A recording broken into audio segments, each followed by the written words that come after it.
Hola guys and girls, and welcome to week 2 of the GBA. We are facing the Pittsburgh Pirattatas, aka Old Man Tub.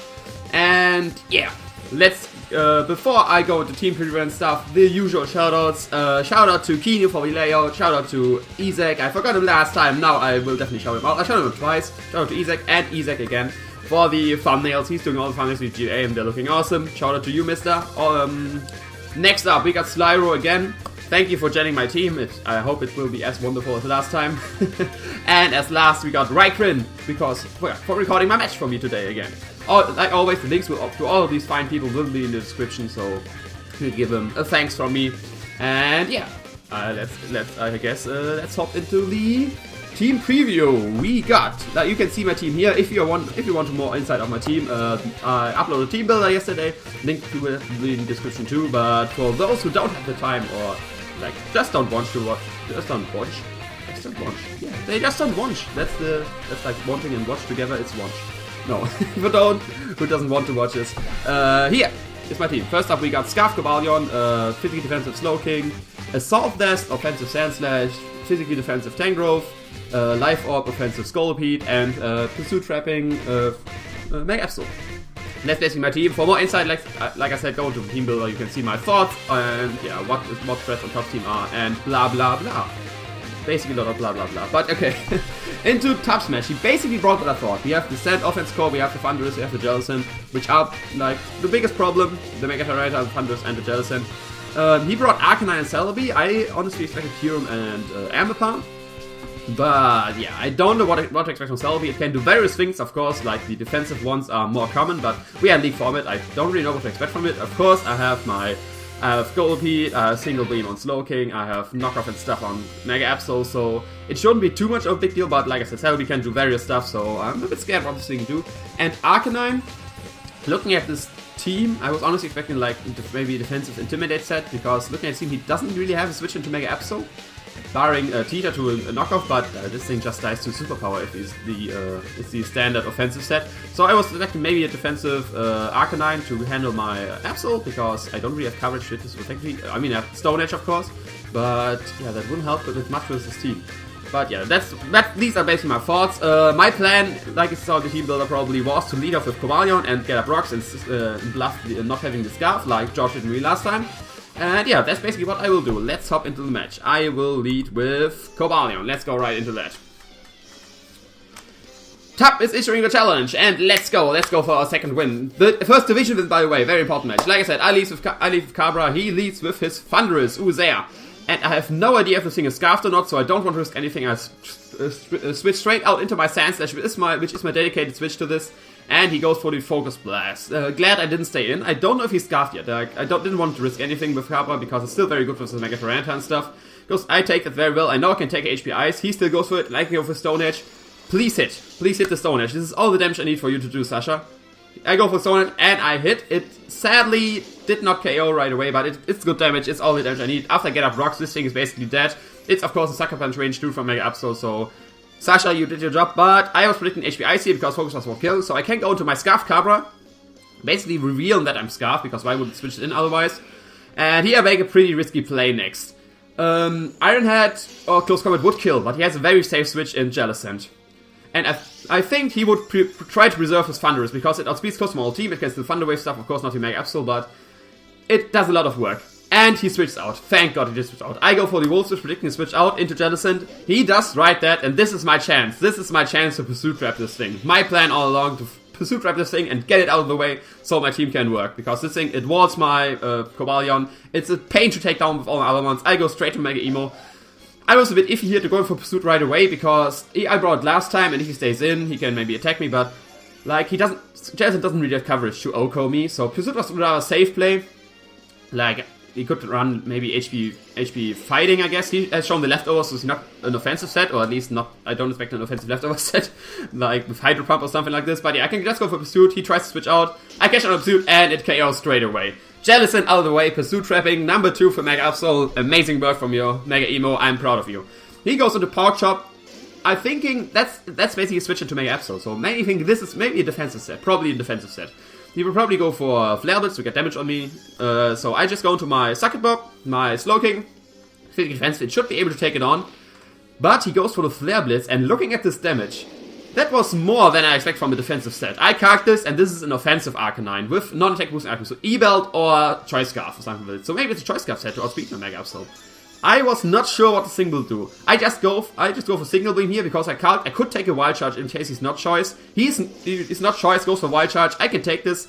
Sadly, he did not go into Celebi, which I predicted here. I did go for a Signal Beam because I thought Celebi was the safest switch. He wouldn't risk Arcanine this early if it's his only switch into my Absol. He did. Nice, good on his part. I have to switch out for the Regenerator. And I know he will probably go for Flare Blitz, predicting that. Because, yeah, switching out Regenerator one is very obvious. So, I just sacked my Sasha here. I'm sorry, Sandslash. You only did the Stone Edge off, but that's all I need you to do to get the Stone Edge off. He goes for Flare Blitz. He kills my Sandslash. And now I can go back into my Slow King with a good amount of health. I can take another, Wild Charge in this range of HP. I can just fire off a safe score. This time I didn't want to risk anything. I didn't want to go again for a Single Beam and him switching out into Celebi. So I just go for safe score. He indeed switched out. I was praying, please not Celebi. Please don't bring Celebi now. He brings out Uzea and Sex's Thunderous. Great! The two of the biggest threats I mentioned in team building already gone. Now I have only to worry about basically about the Megatita and the Arcanine because it's proving to be a threat. Like Flare Blitz, Wild Charge, it destroys my Walker with Tangrowth and Slowking here. And if it has E-Speed too, it can good damage to Absol and other stuff, so Arcanine is proving to be a threat. But yeah, he just goes into this thing. I have my switch into this first switch. My Cobalion still at a pretty good amount of HP, even the Fire Blast and Earthquake won't kill it. But I did not predict him to go for that, like Crunch or Pursuit was a safe play. And Cobalion resists both his stabs. But Maggie Wilson goes straight for the Dragon Dance. And I thought, basically he should know that I'm Scarfed. Leon Match helped me, didn't know I was Scarfed. He was thinking I could just take the hit from Thunderous and could go for Quick Attack and stuff. But basically, should I go for Close Combat, predict switch out? But yeah, this is the +1 Megatita in front of you. You don't predict around that. I go for Close Combat, he stays in, and this is the third threat gone. All the things I worried about, all are gone. Very nice. He only has his Arcanine left, his Celebi, and the Excadrill. Excadrill is going to come out here in the sand. It's of course faster than anything, but I have my safe switch into Tangrowth on this. With this critical defensive, which can take everything this thing would throw at me. Be it the X-Scissor, be it an Aerial Ace, be it an Earthquake. He decides to go for himself Earthquake. Does not do very much to my Spätzle over here. I predict here to switch him out into Celebi because Excadrill is pretty useful for him. So I go for the knockoff, predicting the Celebi. Try to catch it, like get rid of his item, but he says in, goes for the X-Scissor, and he gets a crit. He gets rid of X-Scissor, and I was fearing, oh no, god damn it. Sand, please don't kill me, Sand. Sand, please, if Sand doesn't kill me, I can go out, get my Regenerator, and still be switching to this thing. Sand, please don't kill me. Sand, do it. He doesn't kill me, thank god. I can switch out and get some Regenerator. I just go into Sucket Pop. Because he doesn't have Life Up anymore, Earthquake is not a 2KO anymore, even with X-Scissor, because Earthquake is base 150 power with Stab. X-Scissor is super effective, is only 160, so 10 base power more, 10% more. He goes for Earthquake, Sunstorm is gone, I get the F-Toss back, and I'm still at the range where I can take an X-Scissor. I just go for the safe skull to try to kill this thing. I don't care if he switches out into Celebi. He goes to the X-Scissor. I should be able to take it, but he gets another crit. He got another crit, goddammit, and he got rid of all of my defensive ones. Damn it! This would have been a way better game if he wouldn't put crits. But yeah, now I can go into my Nesca-Bug. I will beat him. His sand is gone. I was just going for Surf Earthquake. I was thinking he would probably sack this thing. And barring that, I still have Poison Jab for the Celebi, and Earthquake would do good damage to the Arcanine. Yeah, X-Ray is gone. He only has his Arcanine and the Celebi left. I still have no idea what the Celebi does. But he goes into Arcanine here, getting the Intimidate off. I calc this, even if unoffensive, and he has no HP investment. With the Intimidate, Earthquake won't kill. And Scolipede is still useful with the rest of his team. The one thing which is not useful for the rest of the team is my Tangrowth. Arcanine dies to this, and the Celebi I can only knock off, and that does only damage once. And if he's some sort of setup variant or stuff like this, Tangrowth, I'm sorry, you couldn't do much this battle because of the crit, but you got the knockoff off. He gets another crit just to rub it in, but yeah, it's not too bad. Spätzle feigns here. I can go now to my Mega Absol without the Intimidate, and knockoff will kill this thing. Yeah, like at this range, of course, it will kill if he's an offensive variant. I go into Mega Absol, I just go for safe knockoff, and he does not go for Extreme Speed, which was very surprising to me. Like, I was thinking maybe he would go for Extreme Speed, maybe he doesn't have it. After the match, he told me he does have it, but he just didn't go for it. Like, I think he was going for Morning Sun. I'm not quite sure. But he goes to Celebi, I go for a knockoff. And looking at the damage sheet, proving to be a bulky variant because it did not kill. He goes for the seed bomb, trying to like knock me out or something like this. He goes for seed bomb, and what would you guess? He gets another crit, but Mega Emo is still bulky enough to take it. I go for the next knockoff and kill this thing. And this is a 3-0 victory in the Borussia Donphan's favor. Everything worked out pretty good what I planned. The crits were of course unfortunate, but yeah, GG top. Let's pause this again. GG top, definitely a good game. The Arcanine was proving to be a threat, but thank god I could play around with my offensive mons. It was destroying my wall cover scope and Jagger, to be honest. I should have maybe blamed over a bit more about that. The crits, of course, are unfortunate. I still got the win. It would have maybe been a 4 or 5 or like not too much higher. Like it wouldn't have been a 6 or of course because Sandslash already died. Sandslash, I'm sorry you didn't do much. You couldn't get his fan sweep off, but you did what you had to do. You got the Stone Edge up on Thunderous. I'm still proud of you, Sandslash. Good job.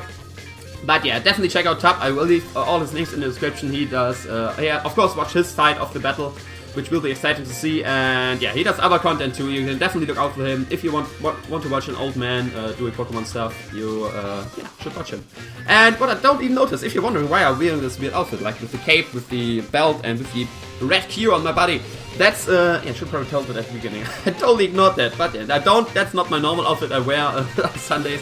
This is my Quaveman costume, and that's because we have our friendly Vega with Open Top, that the loser with the worst differential after our 2 matches, I will face him again because of the division rival, will have to upload a Pokemon Shuttle live in a Petty Mayonnaise, Mayonnaise, I think it is, costume.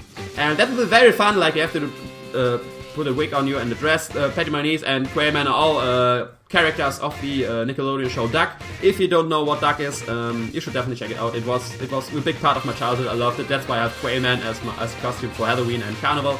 But yeah, this is a 3-0 victory. Not only we are at the top spot for the in our division now, we are only at a good spot for Vega with Tup. And now that I'm a top spot, I won't leave this place. I'm liking it there. First place is nice and comfy, and no, I'm not leaving that. Next week we are facing Dan, another division rival. And if I can win with Dan too, that would mean we are 3-0 in our division, and at least 1 win ahead of any other guy if Tup should win this match, and that would be awesome, right? Dan is our next opponent, another division rival, another important match. The first, like, real powerhouse, let's say that. No disrespect to my other opponents, but Tup, he definitely improved. Like he saw that in a match versus what you call it, Gubs.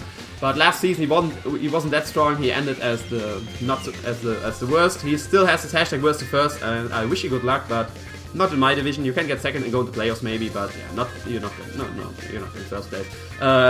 George, of course, another newcomer. Dan, he was the runner-up of last season, definitely in second match. If I can beat him, I can send a message to all of those guys here that the Donphans are going for the cup.